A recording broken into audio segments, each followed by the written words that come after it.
And welcome everybody to the public power hour. I see a lot of familiar faces, but then we got some new folks. So welcome. If this is your first time here at the public power hour, real quick, you'll see the instructions on the back. We've got four folks who will be talking to us, and that's going to give us right there, bump us right up to our city council meeting. This is very informal. As you can see, the only people here are we have 6 council members tonight. Jamie Paul, our city clerk, but there's no directors, no administration. This is really an opportunity for us to listen.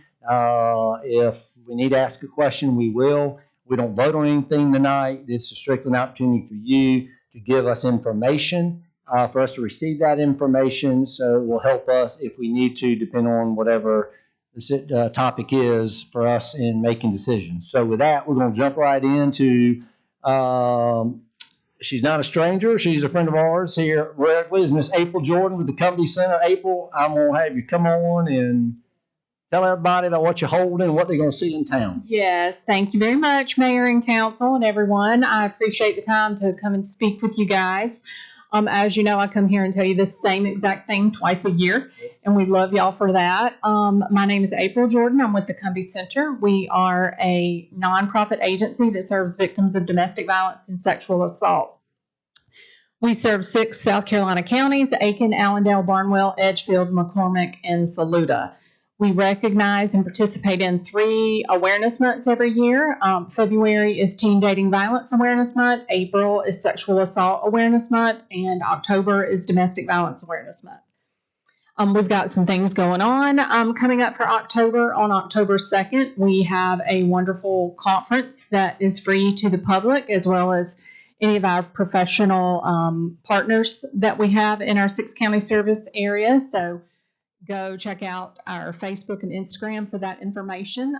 We also have a chili cookout coming up on October 18th, and that is a community awareness and education event. The main reason that I come here is to share that information, but to also give information about things that your North Augusta folks are going to see up and down Georgia Avenue for almost the entirety of October, which are our purple awareness ribbons that will be adorning the light poles up and down Georgia Avenue, and they will have an information card attached to them with Cumbie Center's information. The main purpose of this is to just raise awareness and to have our phone numbers and contact information on the poles, and maybe get some folks to think, what's this all about?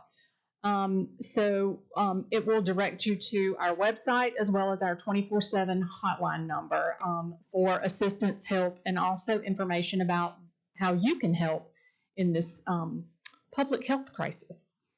So, thank you for having me. I know that y'all hear this every 6 months. We got a lot of folks here. Just tell everybody about what's your involvement here in North Augusta. Where are you? Y'all work with community ministry, don't you? Yes, we do work with Community Ministries of North Augusta, but our involvement is, North Augusta is one of the counties that we serve. Yes. And so we serve in many different ways. We have a whole case management team. We provide, all of our services are free. We have a 24/7 safe house or shelter. We provide counseling services. We provide lots of referrals and resources that we can provide for clients, as well as our shelter clients as well. And that includes North Augusta. So we serve all of Aiken County. Pomona's a good conduit for you. Yes. So that's one of our partners. Yes. Awesome. Thank you, April. Yes. Appreciate it. Thank you. Yes, ma'am. Okay. All right. I'm excited about this next. I'm not going to embarrass her, but I'm going to ask Ms. Hallie Jacobs if you'd come up. And Allie, since it's the first time you've spoken, if you don't mind, just state for the record your name and address, just so Jamie can have it down. I'm Allie Jacobs, and I live at 128 Hammond Place Circle. All right, great. Allie, nice to have you with us. Thank you. Good evening. Thank you for the opportunity to speak. I'm going to speak on behalf of some of the volunteers that we have for FONA. You're already familiar with the vital role that our animal shelter plays in this community. It's a place of safety and compassion for animals in need. And tonight, I want to draw your attention to the people who make that possible every day. Beyond the shelter walls, it's their dedication that keeps the animals cared for, nurtured, and ultimately connected with new homes. Their responsibilities go far beyond what many may realize, and it's important to recognize just how essential they are to the shelter's success. Every day, animals in our care rely on the shelter not just for food and safety, but for compassion and hope. And while our ACO works incredibly hard, our volunteers are the heart of that hope.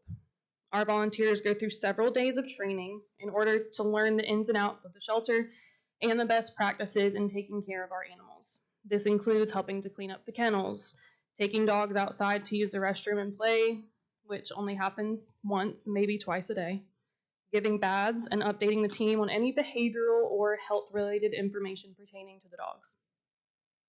These are people who, without pay or recognition, give their time to do all of these things, plus take the dogs for runs, bring them to Green Jackets games, and take them to vet visits, just to name a few. FONA is also single-handedly responsible for getting these animals adopted. Our volunteers work hard to create social media postings for each animal, which is how our dogs are seen by the public. Some incredible volunteers, like Dennis, I know, even open their homes on weekends so the dogs can have a break from the loud, stressful shelter environment. It's noisy, it's smelly, and it can be overwhelming, but our volunteers show up anyway because they care. I'd like to take a moment to recognize all the volunteers that we have with us tonight. If you help out at the pound in any way, can you please stand up so that we can thank you?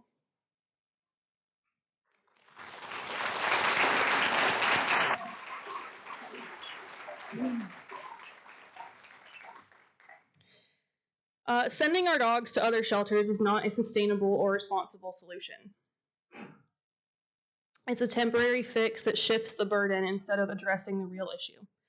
Our city is growing, and our shelter should reflect that growth. We need a modern, well-equipped facility that can meet current demands and prepare us for the future. Our animals, our volunteers, and our community deserve better than an outdated building held together by temporary patches or having no shelter at all. I ask you, please do not move our dogs to another county. These animals are a part of our community, and they deserve to stay where they're loved, cared for, and supported. When we move them away, we take them from the very people who are ready to adopt them, volunteer with them, and fight for them. Keeping them here shows that we honor both the animals and the shelter who care so deeply for them. A shelter in North Augusta is a need. It's not just a want, it is a need. We've had 5 dogs brought in this past week, and I'm not sure how we can effectively move them to another county when they're being brought in at this rate. In the end, this is not just about dogs, it's about what kind of community we want to be. Keeping our animals here sends a clear message that we care, that we take responsibility, and that we value compassion as much as progress. So I urge you to choose a path that reflects the very best of who we are. Thank you. Allie, can I ask you a question?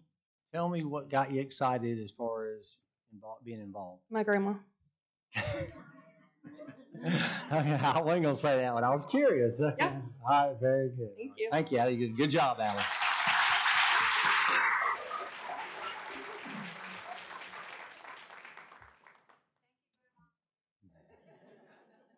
All right, our friend Mr. Tyler Gallus. Come on up, Tyler. I saw him come in. Where is he? There he is, sir. We know who you are, so you can jump right in, sir. Okay. Well, first of all, I want to start with a round of thank yous. I'll introduce myself in a bit, but I do want to thank the council. Folks don't realize how much time and energy they put behind the scenes.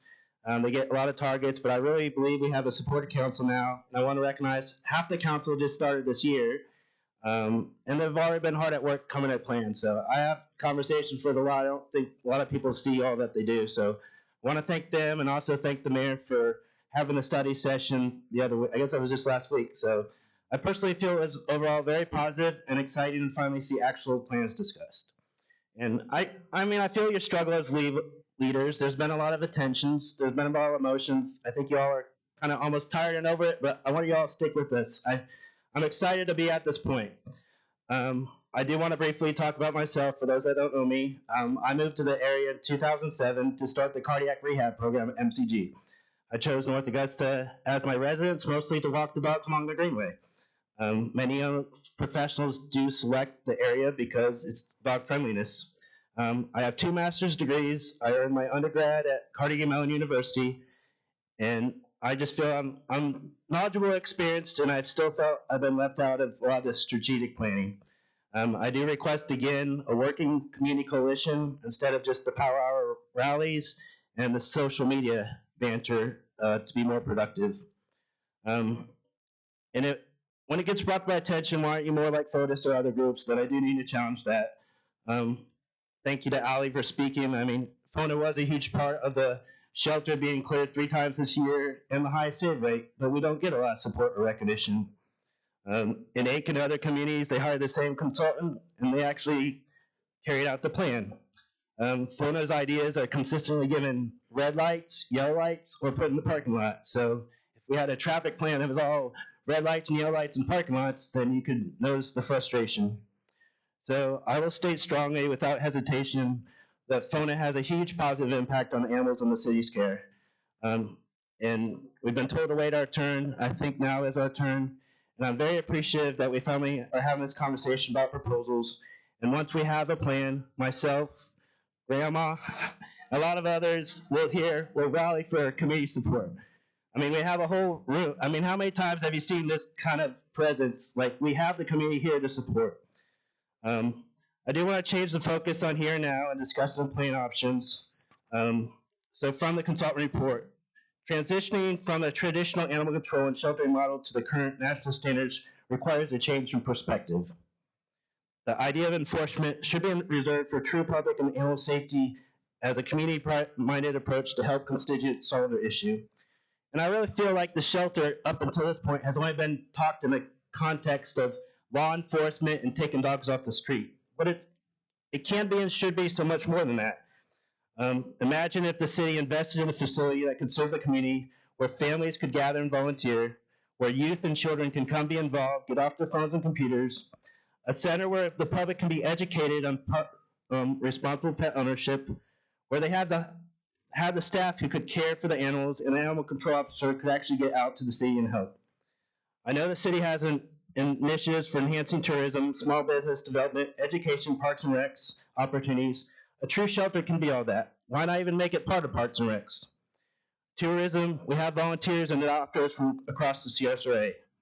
Small business, we have partnered with Green Jackets, Europe High, Cavaliers, Animal House Grooving, and that's just a small list.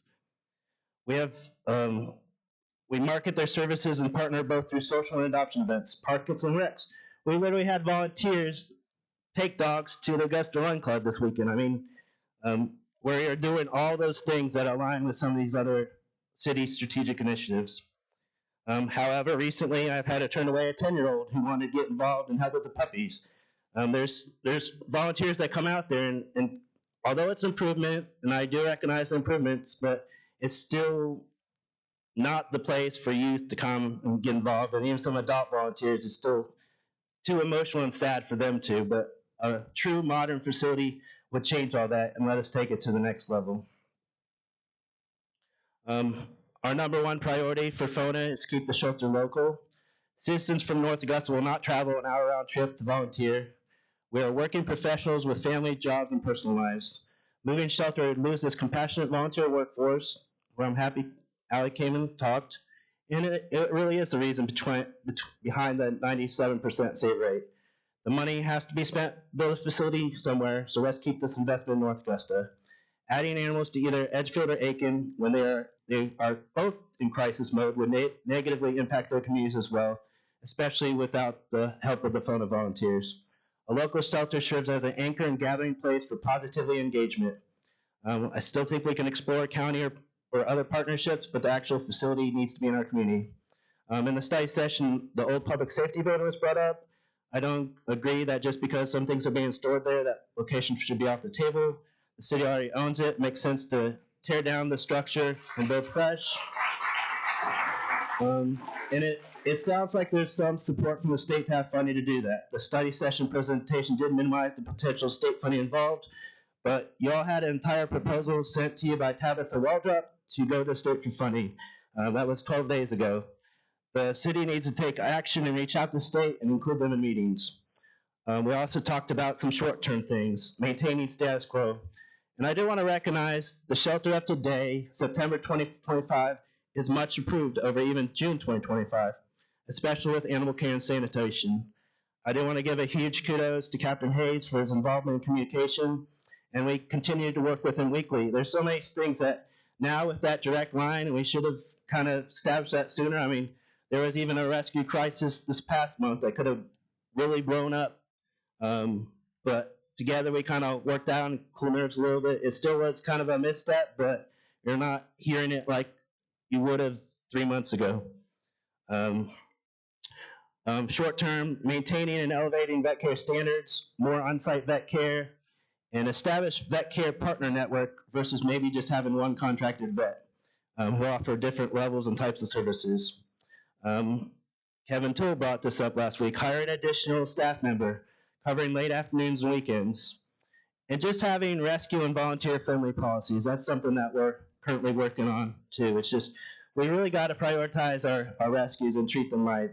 There's some bridges that need to be repaired with the rescue community here. There's probably a dozen rescue folks in this room that may have had negative experiences trying to work with the city.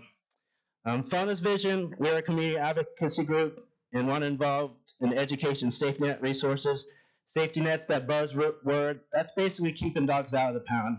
And we talked about some very low numbers. I don't think those numbers presented last week are truly representation of the intake. I think he said 13. Dennis has a dog in his house. We have volunteers that we're trying to keep the dogs out of the pound. We have some fosters and we've been donating resources to keep them. So that is a level of support, and we do our best to help the community with vet bills and do what we can to keep them out of the pound, and we want to keep on doing that. But that's more our role. We want to get out of the city operations, but we want to be kind of a safety net around the North Augusta pound. Fauna will work with you as a partner as long as our help is valued and respected. We need an actual local plan to rally and support.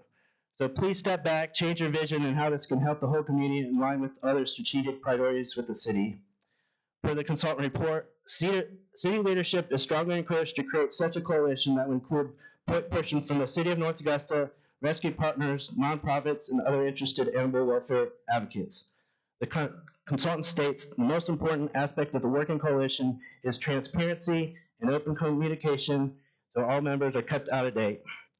So Fauna request, I kind of outlined on the handout I sent, and I'll follow up with emails and calls. Again, let's have a working coalition. Let's bring the community into conversations. We also have a speaker, Don, coming up, who'll be presenting an example of how that shelter has benefited community in Charleston. And just a quick announcement, we do have a Rock for Rescue concert October 3rd, and thank you to Georgia and her group for planning that. So that's right there at the Sharon Jones Amphitheater, so I wanted to shout that out real quick. Tyler, you speak real fast. Tell me again, go back, you mentioned something about, you kind of went over real fast, something about a communication gap or something about. What I'm some situation that you thought on the communication side, I was trying to understand what that a lot of these situations are sensitive, so I don't want to bring them and get into the nitty gritty. No, I don't want that. I'm just saying is that, do we need what I guess what I'm hearing you say is that we need to make sure there's a better line of communication of things that are happening that you're finding to us. I'm talking about to Officer McBride. Yeah, we're doing more and more to work directly with Officer McBride and Captain Hayes in particular. I think keeping at things and developing policies that we can later, sometimes I think we've been on the same page, and it's not that. I don't think necessarily Officer McBride always felt comfortable making policies. I think at Captain Hayes, at his levels, kind of more there, at least internal animal control policies. So I think that's been a better step in creating expectations for rescue. So, a lot of things we try to keep at that level and control the communication there. But in particular, I just think that there is a history with missteps with rescues in our community, and that we do need a patch and repair. And there was I won't get into it. I don't think it's important to but the good thing is that we had some direct communication with the team and the rescue, and hopefully that's kind of patched. But we're talking about building nonprofit. It's just like any customer. I've been in customer service for years. It takes a decade to earn a customer and 30 seconds to lose them. So as a city, we have to recognize rescues. We're not help. It's like the city has almost had an attitude like they're begging, like they don't need any more work. I mean, they pick and choose. There's so many animals in need. We really have to have that customer service mindset and almost flip the coin and beg and plead them to kind of come to the table. It's not the other way around. I mean, even in FONA, we choose how we spend our time. I used to volunteer up in Aiken. It was too far for me. Any of us can go anywhere and help, but we're emotionally invested in North Augusta. We want to build this community. I think the city needs to step back and just wear more of a customer service hat, especially with some of these reputable rescues. Very good. Can I ask a question? Sure. And I guess Allie, we're proud of you because she was a student here, and now she's a grown woman up speaking. Did you say y'all were trained, Allie? Who does that for you, Mr. McBride? Who does the training? What? Yeah. What? I'm sorry, I can't hear good. Okay, Yeah. is that a volunteer like with FONA? Yeah, we've identified experienced trainers. Amanda's our queen on the weekends. She's there. Okay. And that's the thing to speak of. She works every weekend practically, Saturday and Sunday there. She used to go in between work, but they couldn't line hours up with Officer McBride. She would even come, and that's just an example. She's a young working professional, giving almost every single weekend up, and now she's been experienced, and she's been around less than a year, and now she's a trainer. So we've been building this community.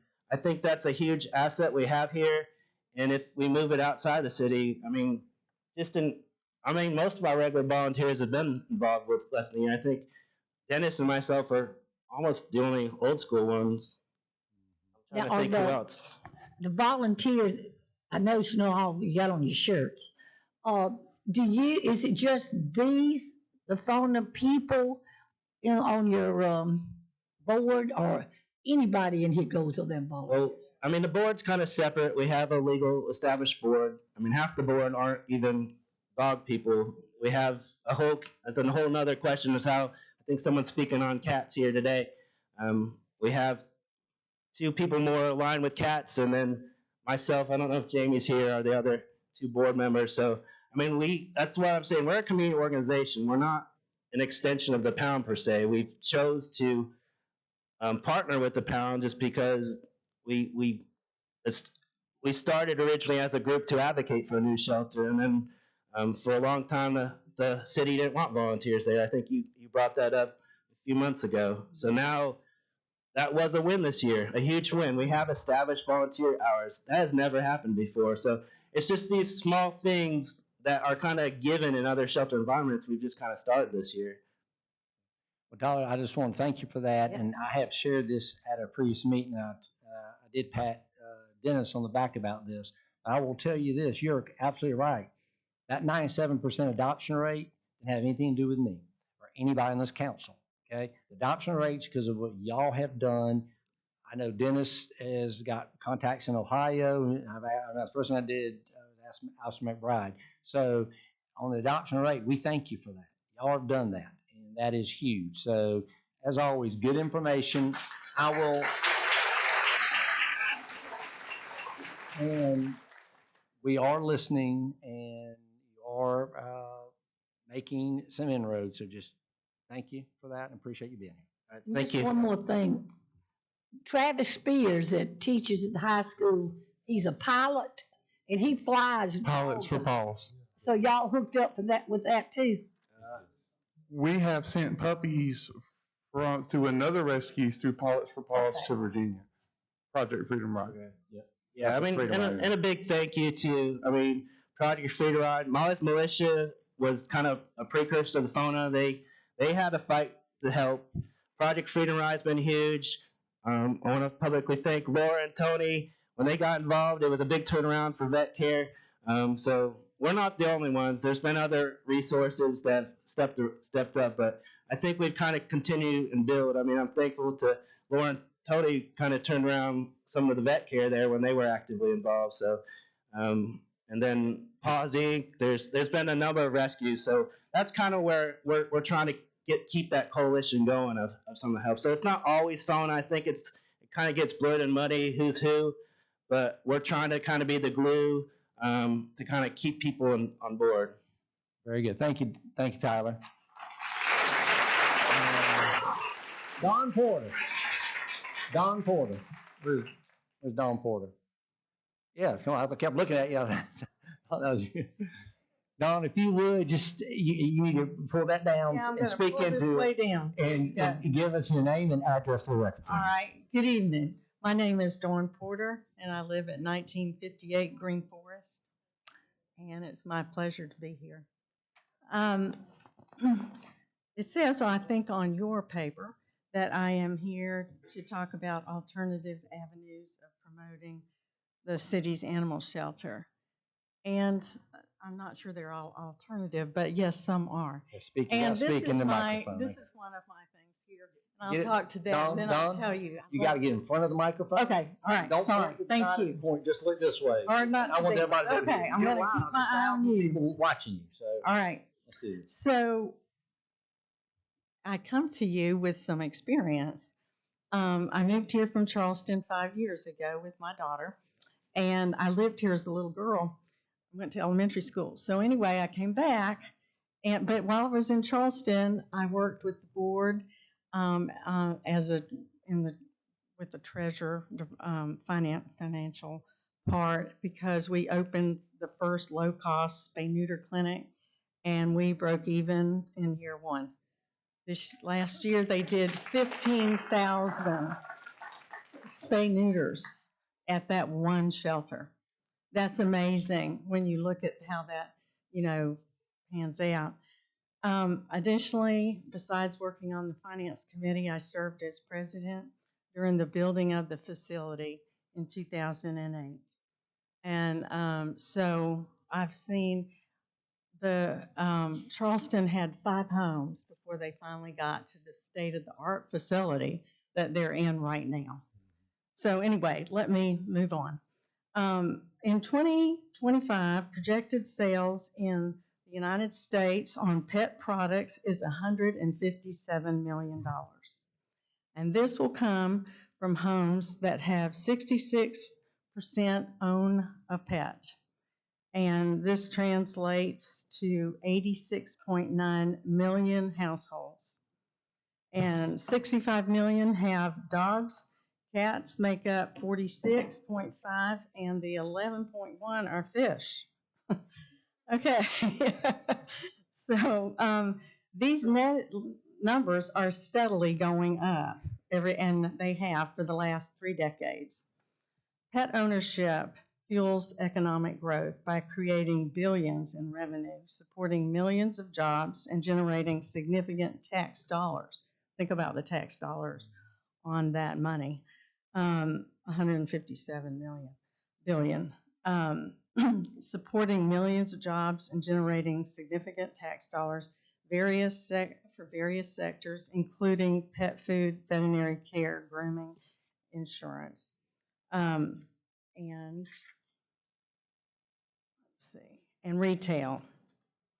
So people always want to know how a community builds a shelter. We've talked about that in here. How do you start? How do you begin? Especially when we want it today. We can't. It doesn't really work like that exactly. But to tell you a little bit about in Charleston, it took. Well, Charleston has been a shelter, not a shelter, but an animal society for 150 years now. So they've had, like I said, five different homes during that time.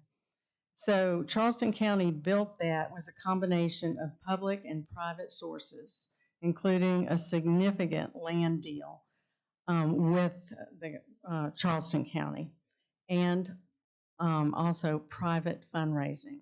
And private fundraising has to be a big part of it. Then programming has to work with the the operations of it.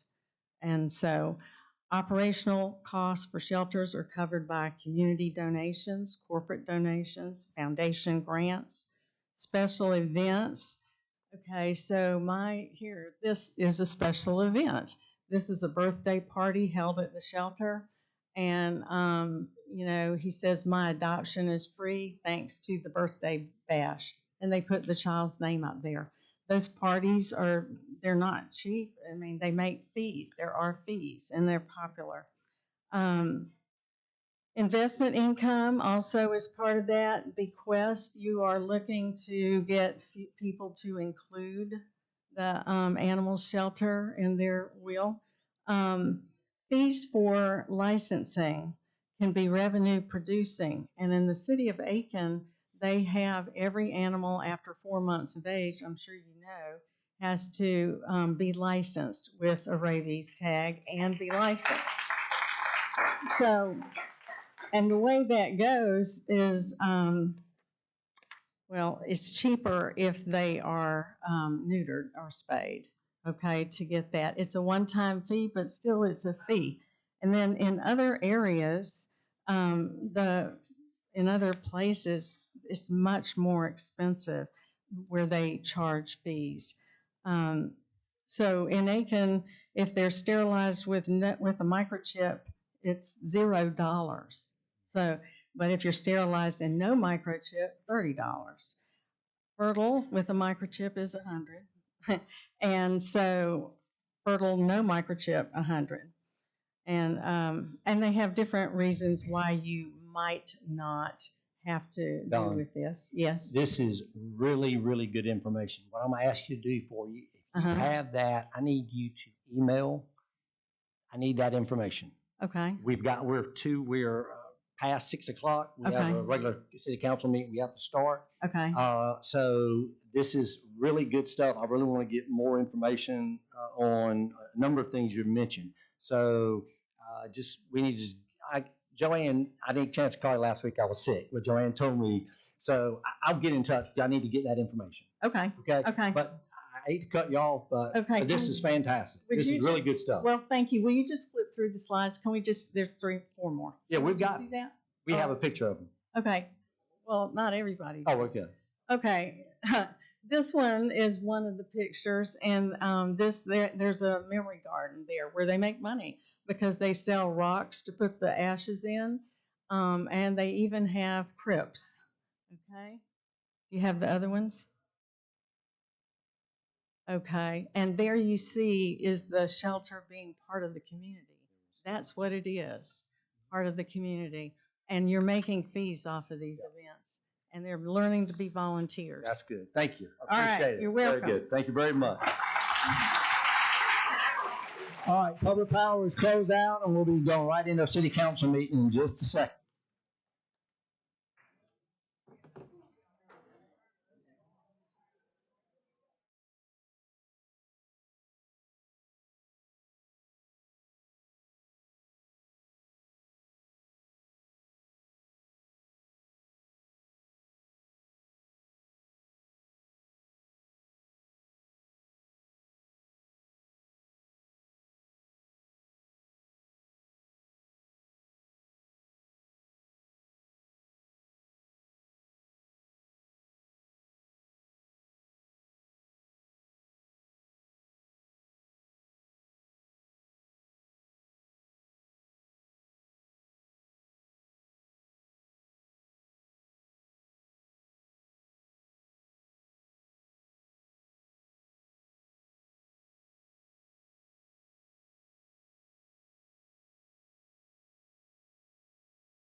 All right, I'm calling the City of North Augusta City Council meeting for September the 15th, 2025 to order.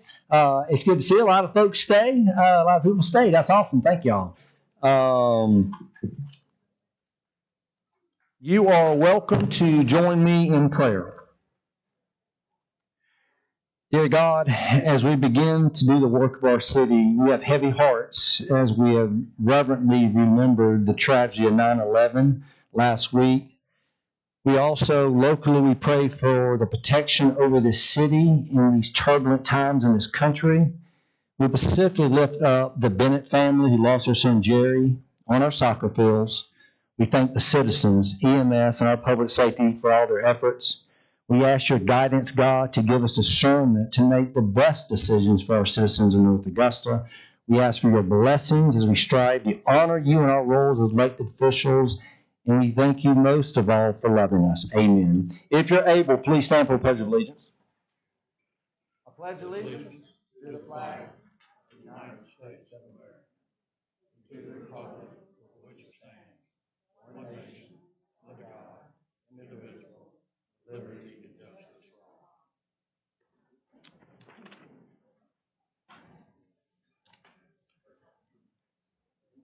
All right, we're going to start. We're going to move into our roll call, starting from my left. John Felak. Matt Carpenter. Britton Williams. Kevin Toole. David Buck. And it's Briartica. Item 4, approval of minutes. Are there any corrections, deletions, or additions to the regular city council meeting minutes of August 18th, 2025, or the public hearing and study session minutes of September the 8th, 2025? Okay, hearing none, they stand approved as distributed. Thank you.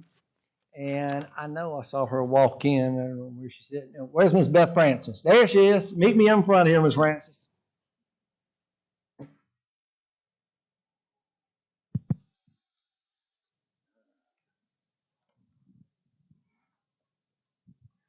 Come on up here.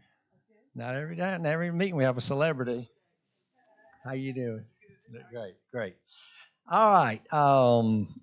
This is a proclamation that says, whereas our founding fathers, including South Carolinians Pierce Butler, Charles Pinckney, John Rutledge, and Charles Coatsworth Pinckney risked their fortunes and some even their lives to secure the blessings of liberty for themselves and their posterity, did ordain and establish a constitution for the United States of America.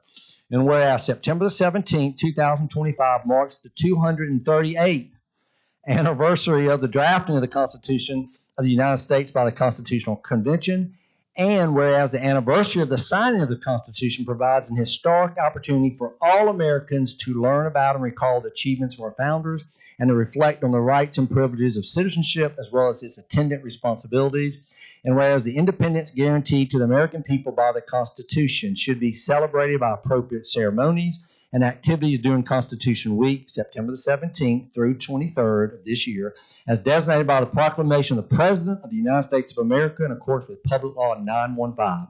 Now, therefore, I, Britton S. Williams, the Mayor of the City of North Augusta, South Carolina, do hereby proclaim September the 7th through the 23rd, 2025, a Constitution Week in the City of North Augusta, South Carolina, and urge all our citizens to reflect during this week on the many benefits of our federal Constitution and the privileges and responsibilities of American citizenship. In witness whereof, I have hereunto set my hand and caused the seal of the City of North Augusta, South Carolina, to be affixed this 15th day of September. This is for you, and I want you just to tell everybody a little bit about what group you're associated with and Okay. who you're accepting this with. I just happened to bring some information along. I just wanted to tell you, I'm with the I'll North. let you hold it. Okay. I'll do that very often. All right. All right. I'm with the Martintown Road DAR chapter here in North Augusta, and we are very proud that we're going to be able to celebrate Constitution Week. Just to let you know a little bit about it, of course, it's the oldest still in active use in the world today. Our Constitution is. And the tradition of celebrating the Constitution was started by the Daughters of the American Revolution. So we're very proud of that. That was started in 1955. And the DAR petitioned Congress, and they set aside the week of the September 17th through the 23rd. And this is done every year to be dedicated for the observance of Constitution Week. The aims of this celebration are, and I think we need to renew our understanding of that each year, and especially during troubled times like we have now too. Emphasize citizens' responsibilities for protecting and defending the Constitution, to inform people that the Constitution is the basis for America's great heritage and the foundation for our way of life, and to encourage the study of historical events which led to the framing of the Constitution back in September of 1787. Thank you. Thank you. Let's get a round of applause. Thank you for what Daughters of America Revolution. Y'all awesome. Thank you. Thank you. Mayor, if I could take a moment just to add one thing to Ms. Francis. Beth, there you are. I just wanted to add that Beth has written a book on the history of the Hammond family in North Augusta. When I tell the story of how North Augusta was formed, you actually have to start back at the Hammond family and back into the origins of the first community that we had. She put a tremendous amount of work into that book. I have a copy of it, and anybody interested in the history of our city should also get a copy of that book. I just want to publicly thank you for putting that information down for us. I have a copy too. It's good. All right, thank you. All right, we're going to move into new business. See, item 6, planning and development, ordinance number 2025-13, adopting procedures for the imposition, calculation, collection, expenditure, and administration of impact fees to be imposed on new development. Providing a purpose and intent, providing definitions, providing general provisions and applicability, providing for the establishment of impact fee accounts, providing for the appropriation of impact fee funds, providing for refunds, providing for appeals, providing for conflict, providing for severability, and providing an effective date. Do I have a motion to approve this ordinance on first reading? All right, Ms. Carpenter, is there a second? Is there a second? We're just trying to get it on the table, people. Okay. All right, thank you, Mr. Black. All right. Anything you want to share about this, Ms. Clifford? So just to rehash, Mr. Mayor and Council, the study session notes, this is establishing the framework for the ability to impose impact fees. And just to take it out to the macro level, we had contracted with the firm Tischler Bice to look at impact fees. They have experience across a number of municipalities in the state of South Carolina. There have been a legal challenge to the original imposition impact fees, and their version of the impact fee in a different city had survived that legal challenge and has been able to go forward with other cities as well without legal challenges. And so ultimately, they had a lot of experience here in the state. They were able to provide a lot of information based on the data that was provided by the city staff. And they came back with a Chinese menu, if you will, of different options for things that we'd asked them to consider. And the city staff had looked at the overall recommendations from Tischler Bice, or at least the options. And one item that the city staff did not recommend was the imposition of transportation fees based on the match requirement by the city. And I, as your administrator, could not chart a path to raising $45 million for impact fee matches that would be levied upon the developer to the tune of $6 million. And so there's risk there that if those fees were imposed and we could not come up with a match, that we'd have to pay back those fees to the developer at a much later date and time, and potentially with interest. So that is an item that we as a staff had not recommended moving forward. So the bulk of the impact fee that would be looked at, which Tommy may talk about in the next ordinance, really is focused around Parks and Rec, although there are some utility items on there as well. And that largely affects the newer, larger residential developments that are going on in the city. It does not impact the Councilwoman Carpenter's question from the previous week about doing a redo on a house. If you have to tear a house down and rebuild it because of the hurricane, that house would not be subject to impact fees. This would just allow us to apply fees to new housing that's going on in the city. And as we'll see next week as we go through the joint city council planning commission trolley ride. We're going to go through a lot of developments in the city, and you can see there's a lot that's coming. So this is an opportunity for the city to potentially get additional funds for the Parks and Rec systems. And so essentially what you're doing is you have a series of ordinances that are going to be before you to vote. Doesn't make sense to vote for one and not for another. They're kind of a bundle, if you will. And so this is the first of those ordinances, which is adopting the procedures for the impact fees. And Tommy will tell me if I got anything wrong in that statement, but is that anything you wanted to add, Tommy? All right. And subject to any questions from the council, that's our update from the staff. Are there any citizen comments? Come on down, sir.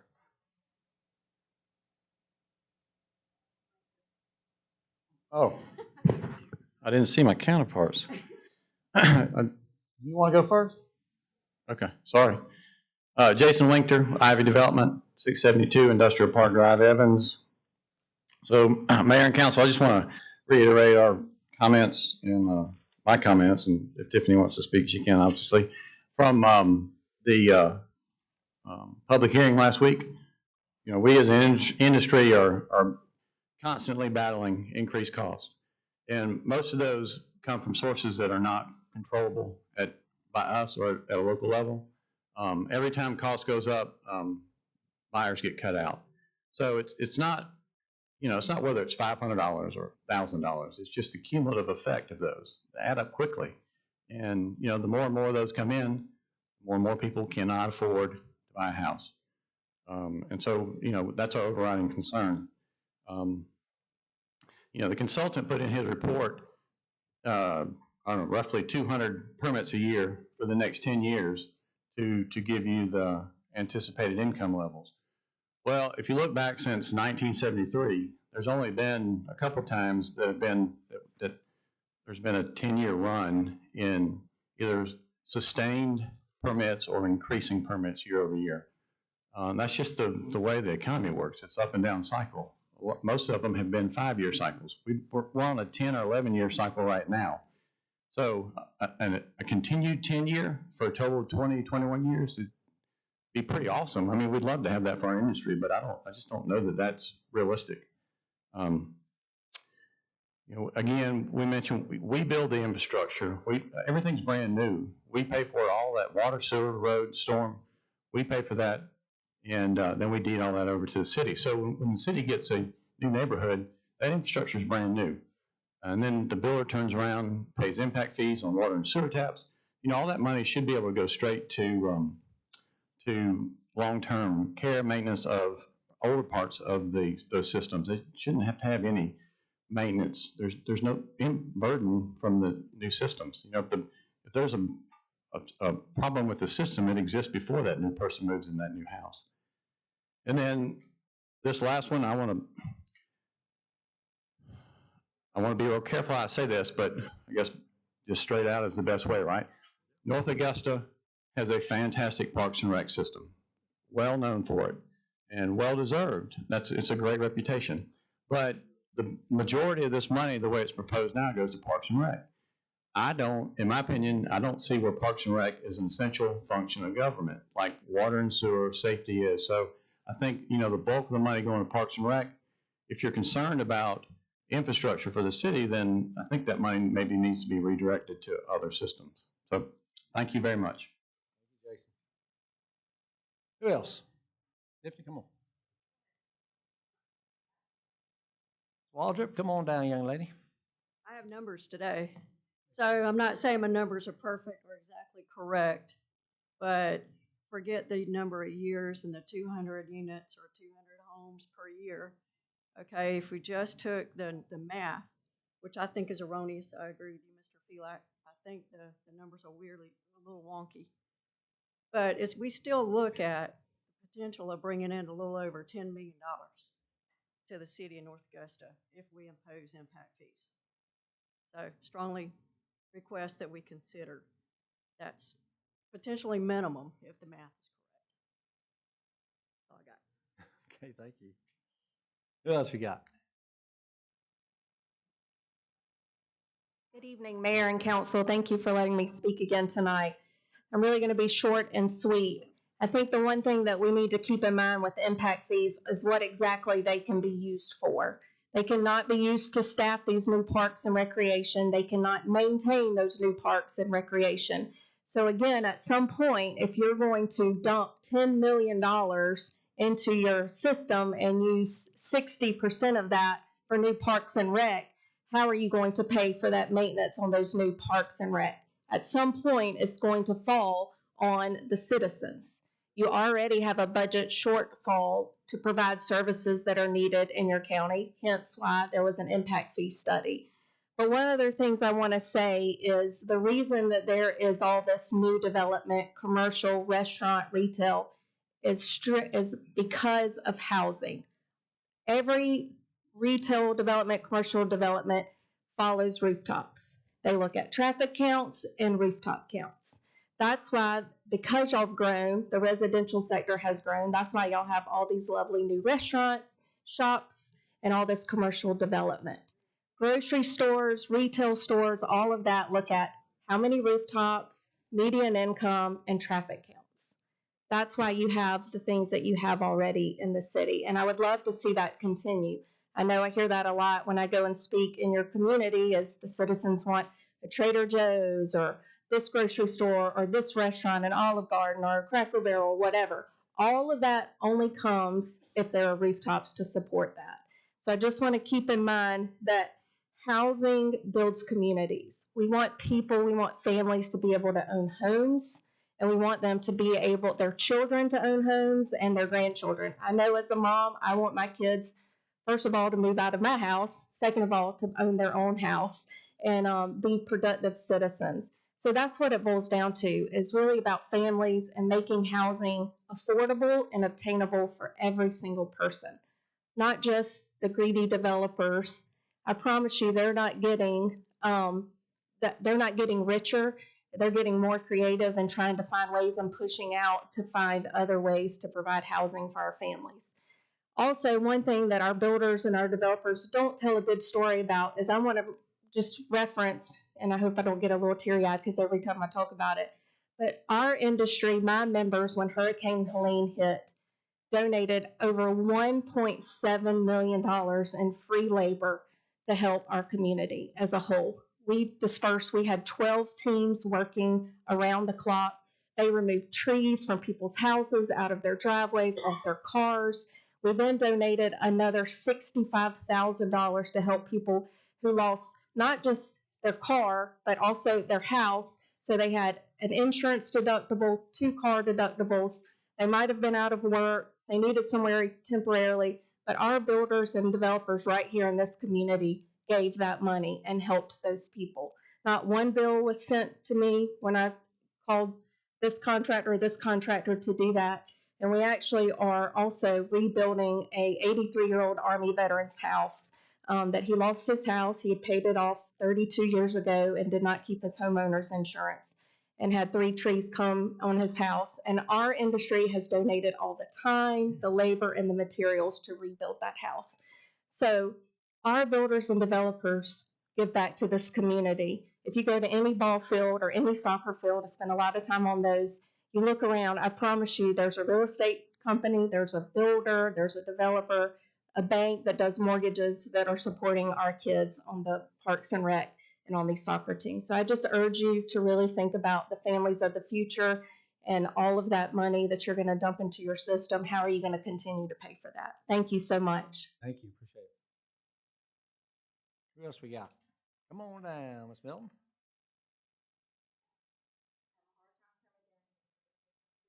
Yeah, we put that railing in. It's been probably the best investment we ever did.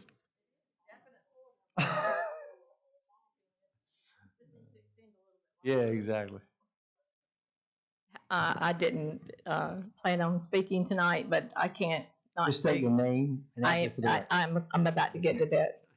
My name is Sharon Melton, and I've been here talking about the roundabout previously. So some of you, hopefully all of you, know me, especially one person in particular up there. But so far as the impact fees, I think in general they need to be totally relooked at from the very beginning. If you say no to impact fees, you're saying no to $10 million. If someone cannot afford a home, then perhaps they cannot afford a home and they are purchasing a home too soon or prior to them being able to afford the home. The last thing that I was taught was you don't purchase something that you can't afford. And if someone else is assisting you in reducing the fees of that home, then you need to look at that and see if on a long-term basis you should be in that home or you should be waiting 1, 2, 3, 4, 5 more years before you purchase and perhaps rent in between and save your money up for that point. I can speak personally from my husband, Mark, that's out in the audience, as well as for Renfield. So far as the building of Renfield and the lack of the infrastructure oversight from the city. Every time it rains a lot, every time it rains a little bit, Pretty Run Creek, and I've spoken with you, Mayor Williams, about this personally, overflows. It comes up, all the sediment from that one development that was just in the beginning stages, but it gets worse as it continues in the stages. And I don't know, had I planned to speak tonight, I would have known how many homes are going to be built there. But it's adjacent to the Mackey property, the previous Mackey property that has less than 50 acres on it. But it's really pretty when you look at the streets. But what it's doing is deforestation, which we've spoken about. It's decimating the animals, the area where the animals are, the deer. When I left the meeting last Monday night, I rode across, came across rather, a policeman with a full-grown deer out in the middle of the road. And of course, we're going to see more and more of that because their homes are being taken away from them. But there's lots of issues with impact fees and trying to shove the impact fees down the throats of the public or for the committee, for the council members to hurry up and make a decision, yes or no, at this point, I think is totally wrong. It's rushed. It needs to be taken back to the planning commission and then come back to the council. And think about the amount of 54 or 50, whatever percent it is, going to Parks and Recreation. It's been suggested before that, we have, and again, I would have had the list here, but I've spoken to Representative Hickson about the age going all the way back to 1981 that we still have for the vehicles that are in emergency and public safety, fire and rescue. And we've got to wait 5 years for only one of those ladder trucks to be built. And Attorney Zier even brought up the fact, why it's a little bit, I don't want to say your words because I don't remember them exactly, but you brought up the issue of we're paying up front. What if that company goes bankrupt in the midst of 5 years? Now, to me, it takes 5 years to make one ladder truck. How in the world does that happen? But it's reality. So we need to think about reality of the remainder of the equipment, and everybody needs to look at the age. In 1981 and forward, there were probably, I'd say, 3/4 of the equipment that we have. We need to go ahead and have a plan now for that equipment to be replaced. Therefore, I would suggest that instead of 54% going, I'm looking towards Mr. Felak because I used to work with him when he was with SRS, and I was at University Hospital and Recreation. But you brought up the point about that even to you, working with Recreation, 54% was a high number to go to Rex, and as opposed to public safety, as opposed to any other, and as well as the representative from Ivy Homes, he said the same thing. To go to something that's on more of an important issue basis as far as the public is concerned, because it just doesn't make sense. But if you can't even take care of one subdivision, Renfield, and the runoff from that, from Run, coming down Pretty Run Creek, from one rain, what in the world are we going to do with the 51 acres that have been totally deforested, totally devastated, flat ground, what are we going to do when it rains in that area? Sharon, So- okay, thank you for talking. I need to just hear you say it because why you confused me. Are you, I need to hear you say, are you for impact fees or are you against? Because you talk both sides. Both. I am You both. can't be for both. Number one, I am For 'em and for, against 'em? if we're gonna have, evidently we're gonna have these 12 new plus developments here. So, I would be against the developments, but it's too late for that. So therefore, I'm for impact fees, but Okay. I'm against 54% going to rec department. Okay. And I'm for a majority going to public safety. Thereby, it would take care of thereby it would take care of the animal shelter. Yeah. Thereby, it would take care of the old equipment that we have in public safety and the Okay. fire I department. just want to hear. So you thank you for clarifying. Appreciate it. Impact fees is a very, very complicated Yes. subject. The study's complicated. Sharon, I in the have past read 5 it. minutes, I got other people need to talk. So I'm thank you. I'm wrapping up. Okay. You made the suggestion that no one had read it. We did read it. A lot of people have read it. But even so, it's still very complicated. And I think it needs to go back to the very first step. It needs to go back to planning. Thank you. You're welcome. We're past that point, but thank you. Now, Mayor. Who else? Yeah. Sharon, this was talked about, 2 years ago, Jim, at one of our, Just in the first time. no, I was going to say, Sharon, we have discussed this 2 or 3 years ago at one of our retreats. And then we just. Yeah, I know we Yeah. are, but it's not like it just come up. Okay? Sure. It happened. All right, we're going to, thank you. Thank you. All right, who else? Citizen comments? Anybody else? Okay. All right, and we're past that. All right. Council discussion. Yep, I'd like to say something. So we're going unusual. I think it'd be fair Oh, because okay. what we vote on this is going to determine the other two. So I think everybody, our citizens deserve to know what our thoughts are. So, Well, you wanna go first, Ms. Pat? Yeah, I know everybody knows Pat Carpenter's a big part in recreation. That's my life over there. But, and I know we think we're giving too much to park and recreation, but years ago, the other departments, like park and recreation, utility, they said we were giving more to the police, because we did so much for the police back then. Now, Junior might not agree. I mean, Chief Johnson might not agree, but that was some of the discussion that we had done too much for the police and not enough for some of the other departments. But I'll tell you with park and recreation, yes, the parks, but if we keep having people move in here, these parks have got to be fixed up. I mean, like I said, just ride around some of these parks and look at them. And my love is Summerfield Park. And it's on the sales tax 5, but that might be 7 years from now. So that's what makes me sad. But when you come into North Augusta brand new, the real estate people will tell you the first thing they ask, what do you have for our children? What is your part in recreation? Then the church or the schools and the churches.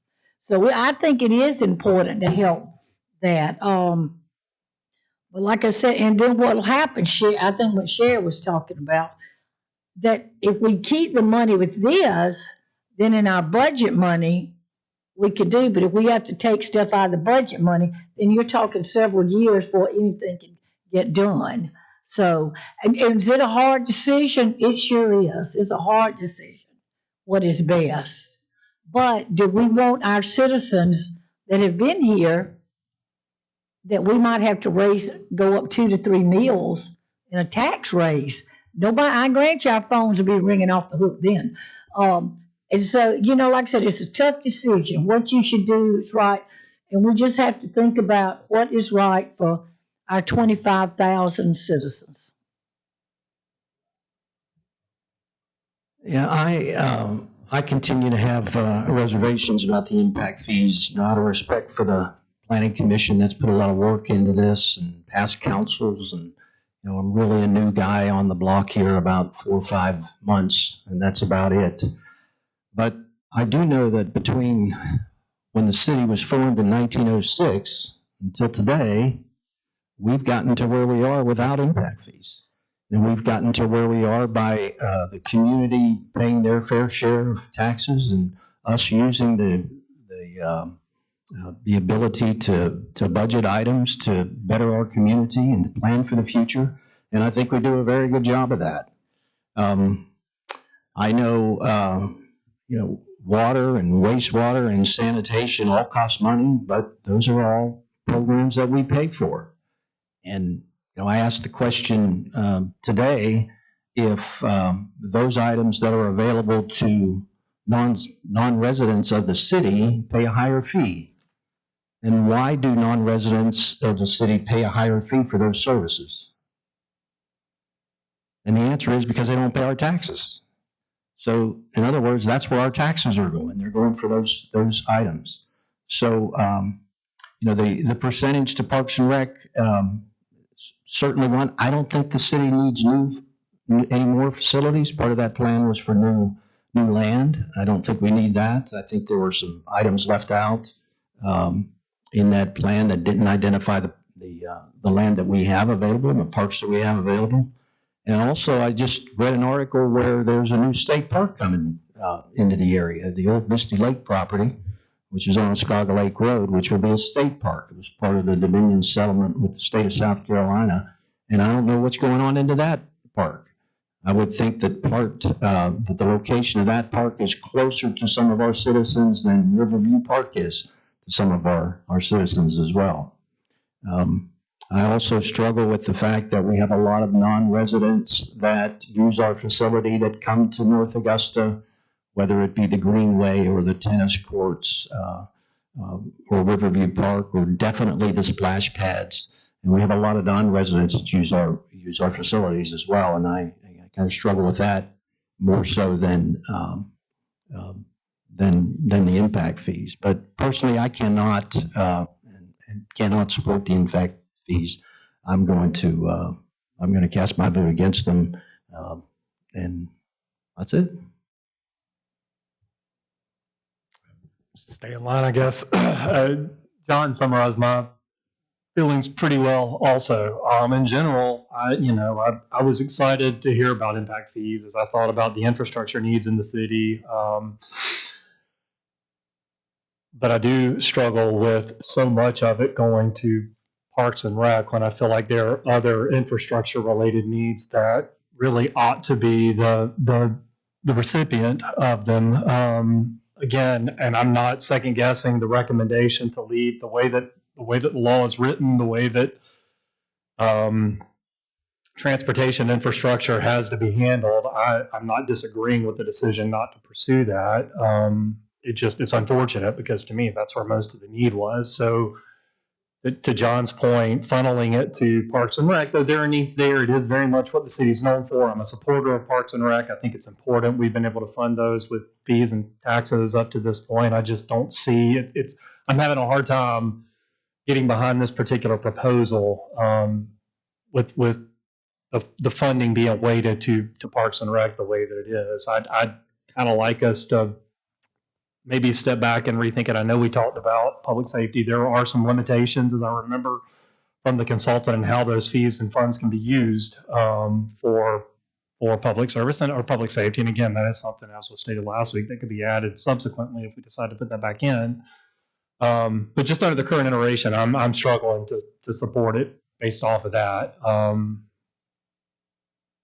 It's to Pat's point. It's not an easy decision because, again, in general, I do favor the idea of impact fees and what they should do. I do think that the new growth pressure put on by citizens should be funded by those that are coming in. I mean, I certainly see the argument in the case for that. Just having a hard time supporting it as presented. Well, so I've been here a little over 2 years, and this is the first thing that's kept me up at night. Being a real estate broker, I have people look at me, well, David, so what do you think? Well, I can tell you, I sell in North Augusta every single day. One of the reasons why they do come here is because of the parks. And with this, going to the parks and also with some utilities as well, I I've got to do what I think is best for the 25,000+ people that live here. I get this going to increase the price of the house. I totally get it. But at the end of the day, I don't think the needle's going to move that much. Talk about public safety.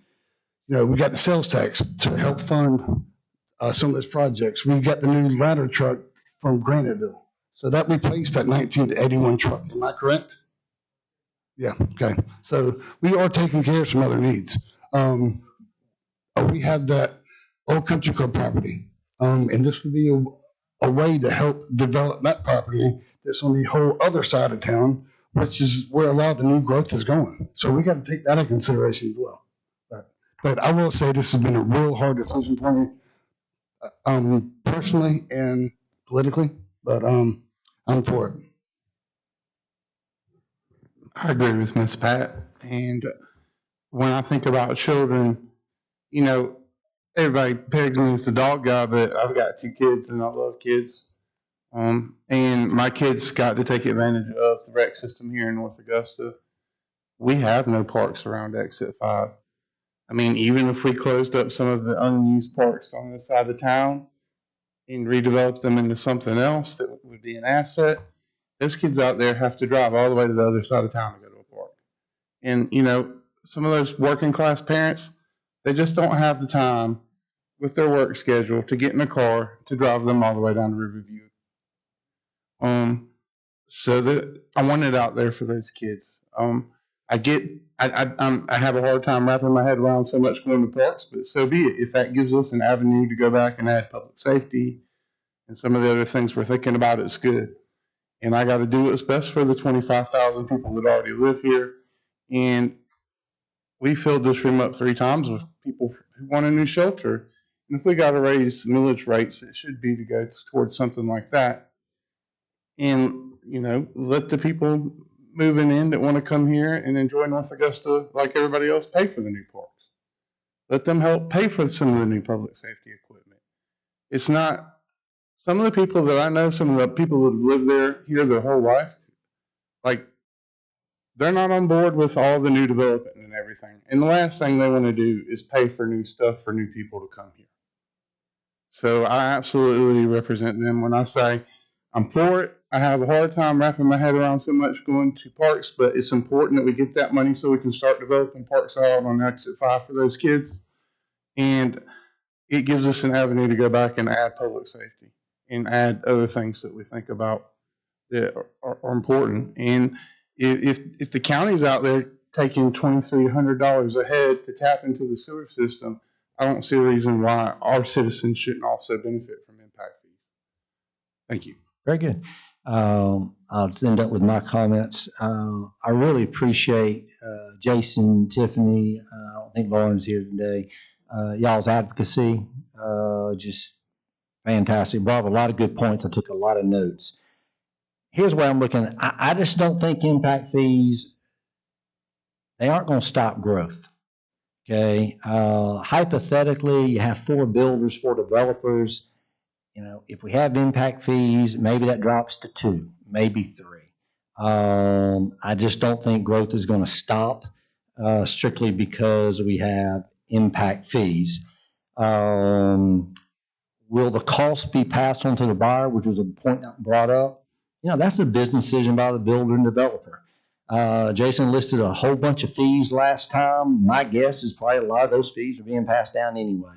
So I don't know. That's not a decision for our council, what happens with the fees. Our community's grown about 16% over the last 10 years by the census. We're going to continue to grow regardless of what we do because we're sandwiched between people. Don't understand. Besides living in the fastest growing state in the country for 2 years, we are sandwiched between the 2 largest employers that are growing, bringing people. Fort Gordon, which is a cyber command center, and then the Savannah Riverside. There's no cleanup. Savannah Riverside is past cleanup. That'll be done in about 5 to 6 years. The growth of new missions is what's driving that, and there are going to be thousands of people coming. So we're just in a median income in North Augusta in like 2023 was right around $89,000. So do I think When people look at moving here with housing, is that a factor? Absolutely it is. Absolutely. You'd be dumb not to. But I think when it's all said and done, that is not the biggest factor or the only factor. I really think people move to North Augusta, and I preach it all the time, is quality of life. First thing I talk about is our public safety. People feel safe in this community. Our parks and rec, both Dennis and Pat talked about it. We got over 21 parks, the green space, the greenway. I mean, we have a quality of life there. Our infrastructure. We are not Grovetown. We have infrastructure in place already. And, you look at the proximity of the medical community, goes on and on. So I don't think anyone checks to see if a city has impact fees. That is an indirect cost, and I just don't think anybody will come or not come to North Augusta because of that. I think we need to realize impact fees are on new construction only, and I think the citizens who are coming here will be impacted, not our existing citizens, but I'm not representing future citizens. I'm representing the 25,000 citizens currently, so I'm making decisions what's going to be best at that point. And, as far as the Parks and Rec, I think we missed a point because of what happened with the capital project on the North Augusta Country Club property. We need to make that an active park for our citizens. I think this will give us that opportunity. That's a big deal to me.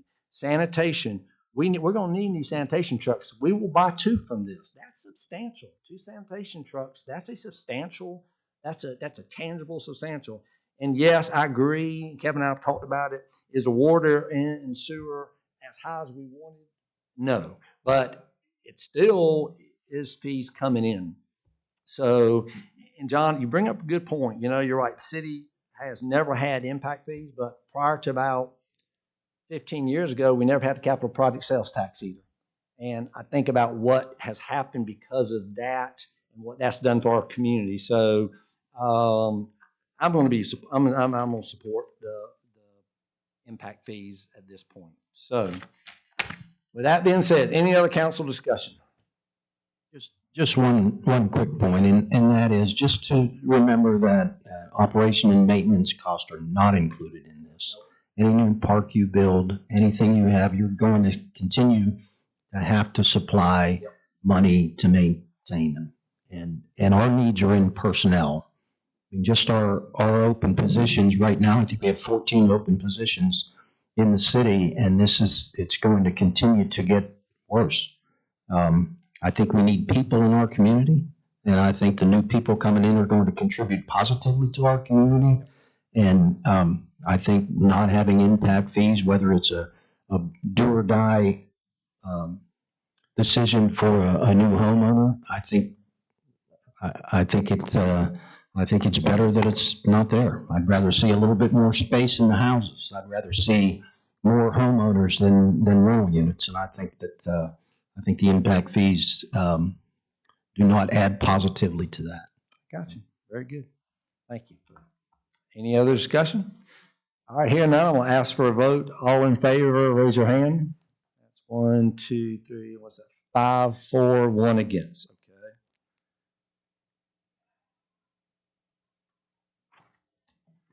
All right, item 7, ordinance number 2025-14, Ordinance number 2025-14, establishment of impact fee charges. Do I have a motion to approve this ordinance on first reading? I do.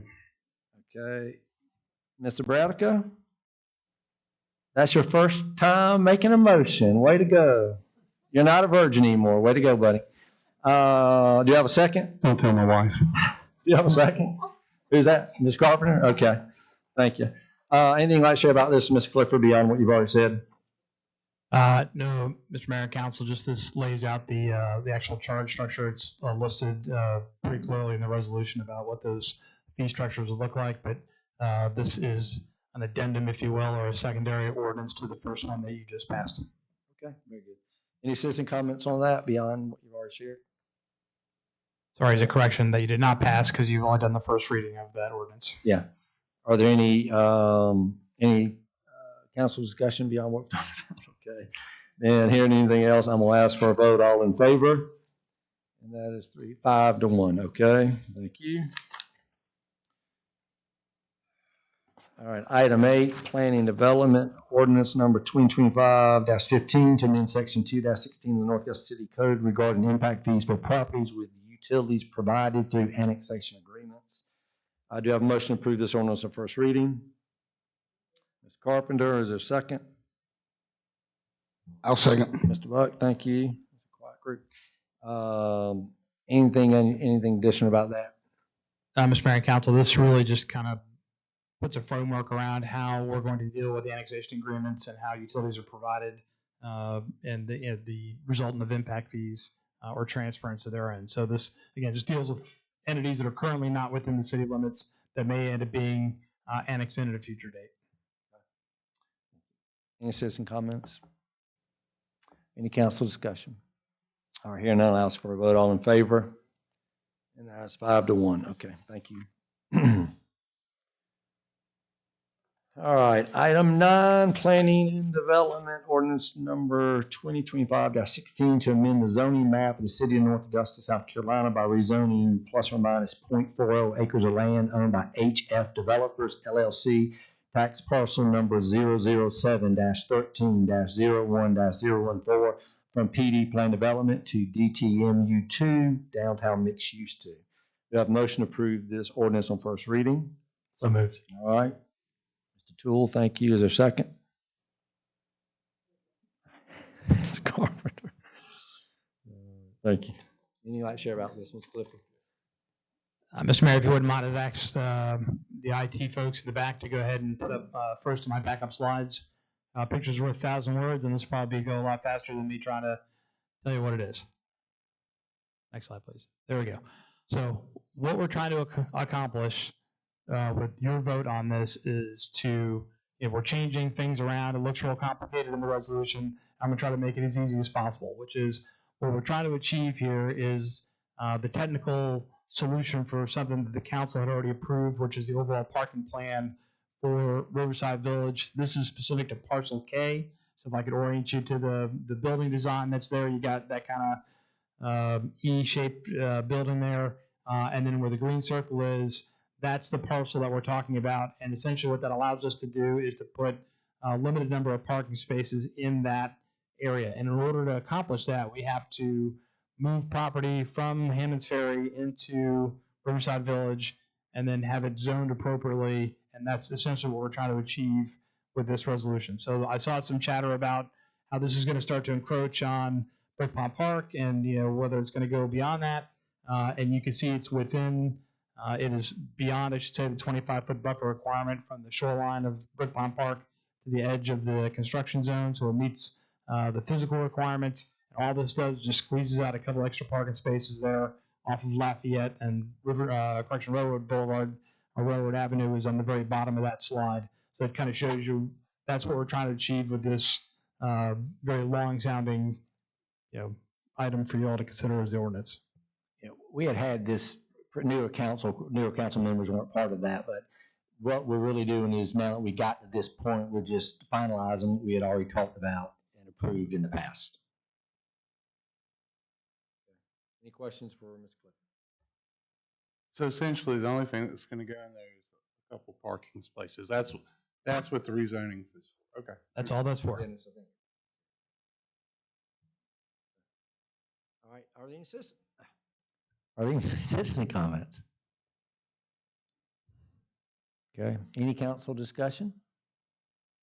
All right. Hearing none, I'm going to ask for a vote. All in favor? Got 1, 2, 3, 4, 5-1. Okay. Thank you.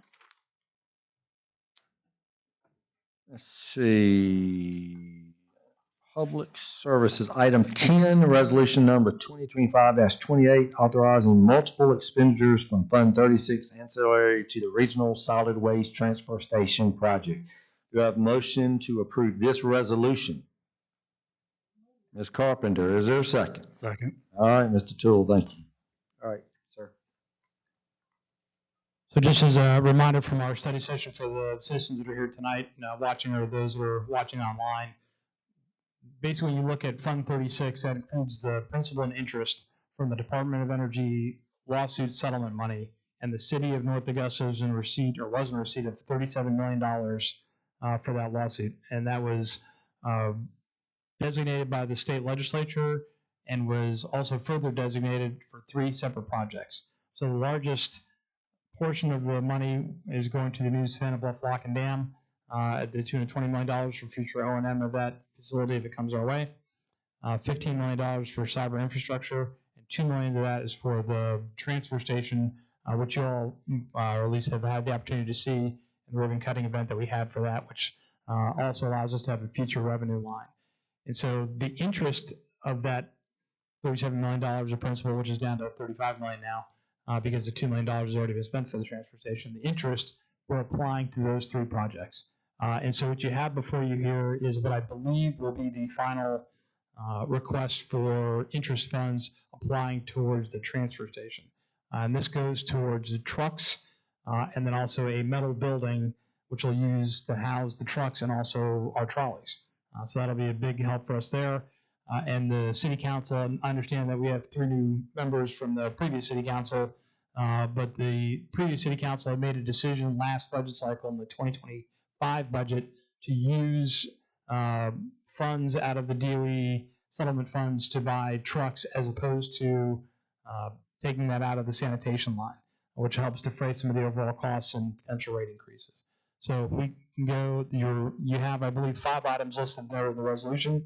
One of them is for the metal building, which is being designed in-house by our Public Works Department, but we'll go out to bid, and you'll likely have very similar type bidders as to the transfer station. It's going to be that style of building, if you will, metal building, not super fancy, but just something to have the cover over for some of the vehicles along some rolling doors. And then you got 4 vehicles that are associated with that facility. One of them is a recycling truck, which looks a lot like the standard trash truck that comes to your neighborhood. We've also got a leaf truck, which goes along and sucks up the leaves that get pushed off to the side of the road. And then we also have a transfer trailer, which looks like something you'd see as part of an 18-wheeler, just a big open trailer, and that's what takes solid waste from the transfer station to Three Rivers debris site. So ultimately, that allows us to be much more efficient to be able to take things there. And lastly, we have a boom truck on there. And that boom truck is one you're very familiar with because it's the kind that goes along and picks up the yard waste with the claw, if you will, as it goes through. It's my hand and arm signal for the claw. As it goes and picks up yard waste across the front yards, bringing it into the vehicle itself. So that's what this interest money is designated for those 5 items. And I believe, again, this will be the last, or at least I hope will be the last interest-bearing request we have against the transfer station. Just clarification on the leaf vacuum truck. So does that mean that will be a truck that will be used when the leaves are taken out there to our site to be taken to the landfill, or will that truck be used on the streets of North Augusta? On the streets of North Augusta. Okay. And I tell you why that's important. I don't know how many calls I've gotten. We have one right now. And Director Sutton explained to me one time that basically your street is on a 1-year rotation. It takes about that long. So that's, I think it's important. So each of these trucks will be trucks that will be actually be able to use in the community. With the exception of the trailer, that everything else are things you would see on your city streets. Good. I like it. Okay. All right. Any other questions for Ms. Clifford? All right. Are there any citizen comments? Okay. Any council discussion? All right. Here none. I'm going to ask for a vote. All in favor? Okay. And that's unanimous. 6. Okay. 6-0. Thank you.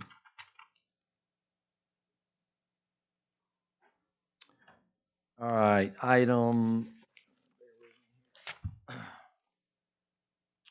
11, Administration Resolution Number 2025-29, authorizing acceptance of the withdrawal of awarded allocation of the accommodations tax funding from the state of South Carolina for tax year 2023-2024, and approval of withdrawn funds to be added to the accommodation tax year 2024 to 2025 accommodation tax funding program.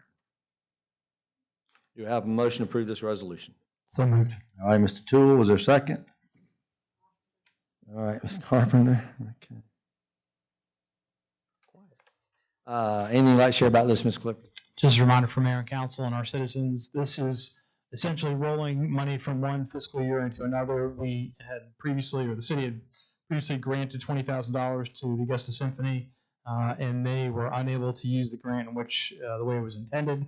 And so they did the right thing and came back and said we cannot execute those funds. And so these funds will now roll from the 2023 to 2024 year to the 2024-2025 year for accommodations tax funding for other uses. All right, very good. Any questions, Ms. Clifford? I'm going to ask for any citizen comments. Okay, any council discussion? All right, hearing none, I'll ask for a vote. All in favor? All right, that's unanimous, 6-0. Thank you.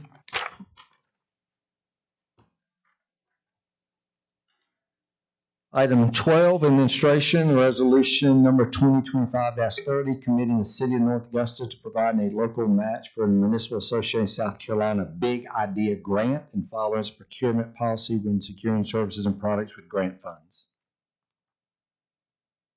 Do I have a motion to approve this resolution? So moved.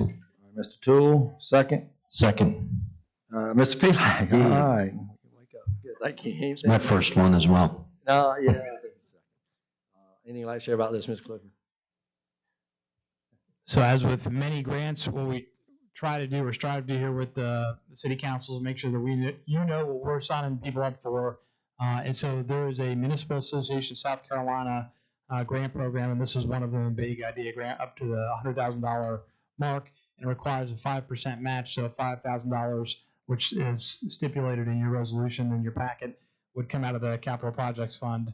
And the Big Idea grant that we're pursuing has to do with basically a 4-minute radius of having AED devices, the shock devices you put for people having heart attacks. We have several that are already in city facilities, but this also allows you to have partnerships with businesses and other entities to be able to have more of these throughout the community. And so this would be an opportunity that if the grant is awarded to the city, we would need to be able to very quickly say that we have a $5,000 match. And if the city is unsuccessful in securing those funds through the grant program, then those funds would just not be expended out of the Capital Projects Fund. Very good. Are there any citizen comments? Council discussion? Yeah, on the AED, can those be placed outside just with rain or do they have to be in a shelter? Councilman, I would say that they need to be in a place that's not only inside, but it can be observed. Because we run into problems all the time with fire extinguishers being pilfered out of facilities that aren't observed. Well, So- that's because a couple citizens were concerned with the young man that passed away at soccer field. Why didn't we have that? And well, I wrote her back and just said, well, we don't have an indoor facility other than the bathroom, and that. So, Well, Pat, part of it, and Chief, you chime in, Chief Johnson did a lot of work with J.D. McCauley about this. So part of if we get the grant is it's not just, hey, they just ship us some AEDs. right. There's a component of a group that actually plans it and works with us. Yeah, I mean, that's fine. It's a very extensive process. So. Yeah, Am I correct about that, Chief? And the way it's set up, it's called the 4-minute city. The goal is to have an AED within 4 minutes of everywhere within your city. So, and they could be in homes or businesses tied in just so that someone is there that can use that AED and take it out to where the need is. Well, now, if you have one and, something happens, I mean, I presume, because I was trained at North Augusta Elementary, just the average citizen without any training don't administer that, right? The people who would have it have to sign up and volunteer to get it on the program. And so those people would have the training to use it. This is not, Pat, this is not really a good example. I shouldn't say it, but it's the first thing that came to my mind. It's like we have people in our community that when there's weather problems, they volunteer with Channel 12 or Channel 6 and say, hey, you know what, here's what's happening around my area. It's that kind of thing. Yeah, but I want our citizens to know is that we did not take that lightly with this young man passing away, because he's a dear friend of all of ours, but that there are reasons and things that is why. All right. Any citizen comments? Any council discussion? Yeah, one more thing I'd like to make, and point I'd like to make is that these grants are highly competitive. the fact that you can get $95,000 worth of money for a $5,000 investment is very attractive to many communities. We would be extremely fortunate to get this, and of course we support it 100%. I would like to have at least a plan in place for us to do a better job of the AED availability now, regardless, because we may not get the grant, and I don't want us to use this as a way to say, okay, we don't have to do anything with the AED now. I think the Parks and Rec staff, at the very least, should have one on their cart when they're out at a facility. Oh, they had one. They apparently didn't have it last week. Very good. Good. All right, any other council discussion? All right, here now, I'm gonna ask for a vote. All in favor? And that's unanimous, 6-0. Thank you. All right, we are zipping along here. Item 13, administration resolution number 2025-31, authorizing funding approval for mural crosswalks at West Pine Grove Avenue and West Avenue and awarding bid to Asphalt Concepts. Do you have a motion to approve this resolution? So moved. All right, Mr. Toole, thank you. Is there a second? Ms. Carpenter, thank you. Anything you want to share about this, Ms. Clifford? I know JD's not Mr. Mayor, I think you had talked about this during the study session, that this is not the approval of the design per se. This is strictly just whether to put funds in for the art project, and you have delegated the authorities for, what the art looks like to a committee or a panel for that. So this is strictly a financial decision you all are making. Correct. I can't speak to the aspects of the design, Councilwoman. I can just tell you that the resolution that's before you has to do with the funding mechanism for art. And so I believe the proposed concept is in the packet as far as what that art is. And I'll leave it to you to determine whether that's suitable or not. And I'll just read this out. We got this information from North Augusta Forward. Dawn Cardona is a downtown North Augusta resident. She's an accomplished illustrator whose work has been published in numerous books available nationwide. The Mural Review Committee chose Dawn not only for her reputation and talent, but also for her connection to the community. She designed the cover of the Downtown North Augusta Coloring Book, which was a huge hit.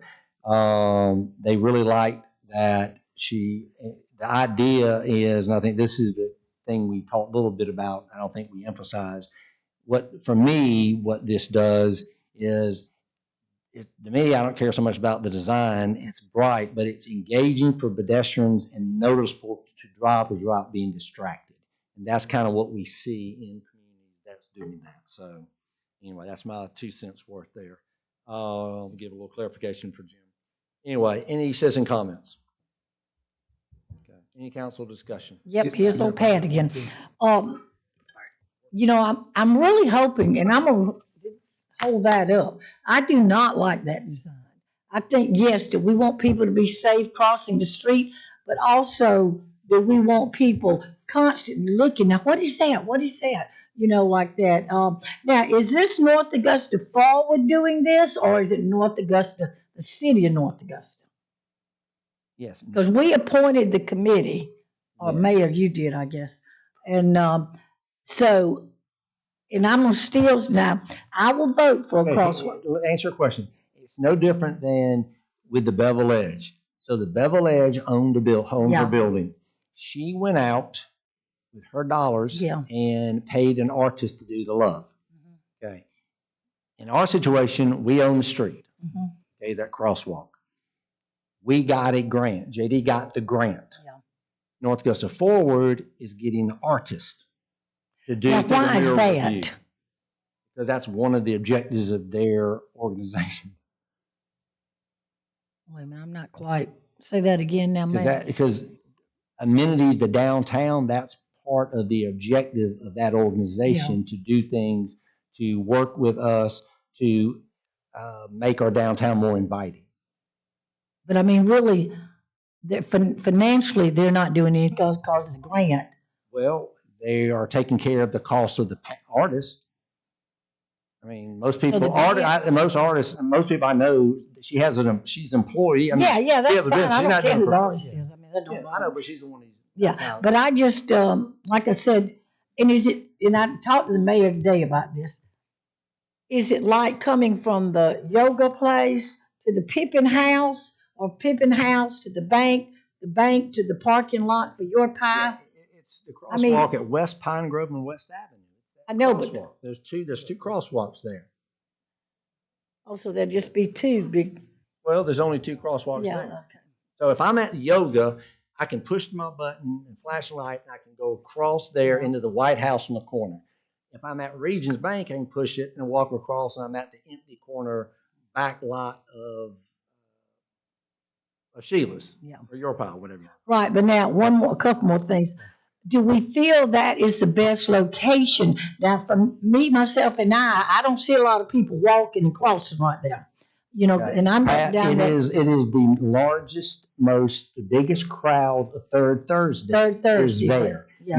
You have trucks there. So to answer your question, yes, that is of this. We have 4 intersections, and ideally the goal is we want to do all the intersections, but we only had able to get a grant for one of them. So that is and that's why at Christmas time we put the big ornaments there. Yeah. That's why so that intersection is where people are going from Georgia Avenue across. So yeah, that is is a trolley stop. So that is the busiest crosswalk on West Avenue.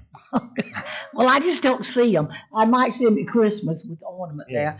But, but like I said, now I'm gonna vote for it, Mayor. I promise you I'm gonna vote for it. Because I think we need to get excitement. But this design, for me, but I'm gonna vote for it. Okay. Are we still in council discussion? What? Are we still? Yeah, we did council discussion. Okay. We did. With what now? I'm sorry. I want to make sure we're still council discussion. Oh, okay. Okay. Any other discussion? Good points. All right. I'm gonna ask for a vote. All in favor? All right. That's unanimous. 6-0. All right. Very good. Thank you. All right. Item 14. This is it. Resolution number 2025-32, authorizing the city of North Augusta to enter into a contract with Steed Paving for the Riverside Village Bollard Project and revising the budget for vehicular and pedestrian safety improvements in Riverside Village. Do I have a motion to approve this resolution? So moved. All right, Mr. Buck, thank you. Is there a second? Second. All right, Mr. Carpenter, thank you. Anything you'd like to share about this, Mr. Clifford? Really just 2 things for the council. This is actually 3. One, just as a reminder, this is really a pedestrian safety project. This is meant to talk about preventing vehicles from accidentally pulling up onto the sidewalks in front of the businesses that are associated with SRP Park. And so we had looked at some options of value engineering this down to a smaller size for overall cost. But at the end of the day, I didn't have a high degree of confidence that we'd be able to get the same type of bollards in one purchase where we have this, and if we went back 2 or 3 years later to do an extension of that project, that it would look different, or we'd have to buy the whole project through. So we wanted to have at least consistency with the design all the way through Riverside Village, and specifically in front of the businesses. So this is a pedestrian safety item. We had gotten some market pricing early in this project, and so when we first went out and talked to the vendors, we got one level of pricing, and then 4 months later, the prices all went up concurrently, just based on manufacturer costs going up. And so we saw that across all 4 of the bidders. The other item to consider is that the low bid actually miscalculated what they were looking to do. And so they asked for their bid to be withdrawn, which it was. And so then Steed Paving is now the low bid for this project. And so we have here is the resolution allowing us to move forward with the contract to be able to move forward there, and their bid was just a little over $200,000. Okay, very good. Any questions for Ms. Clifford? We talked about this in a previous study session. Are there any citizen comments? Any council discussion?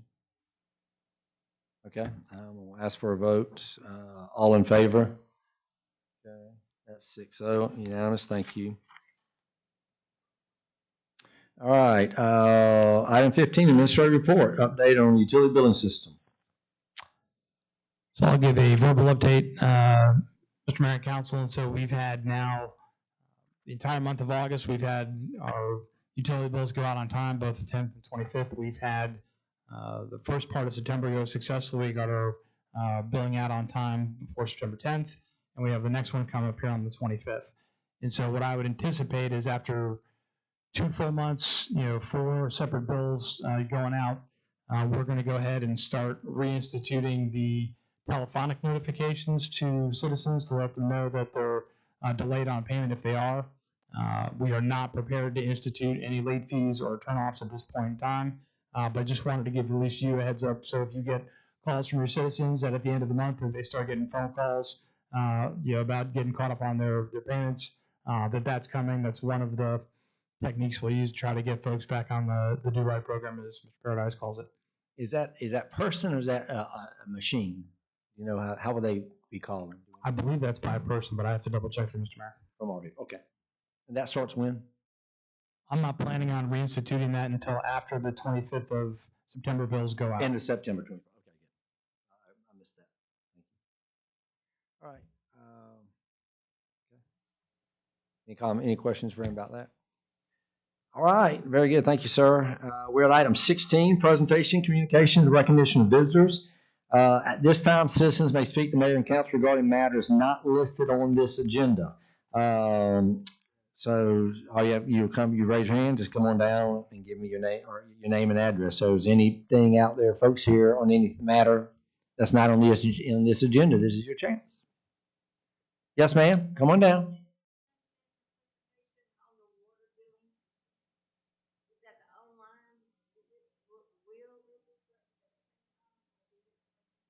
It's correct now. It's correct now. Yep.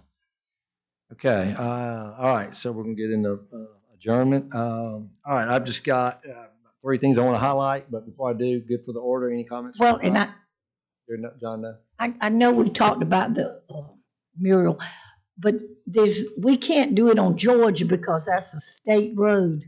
I mean, right there at Pink Dipper and.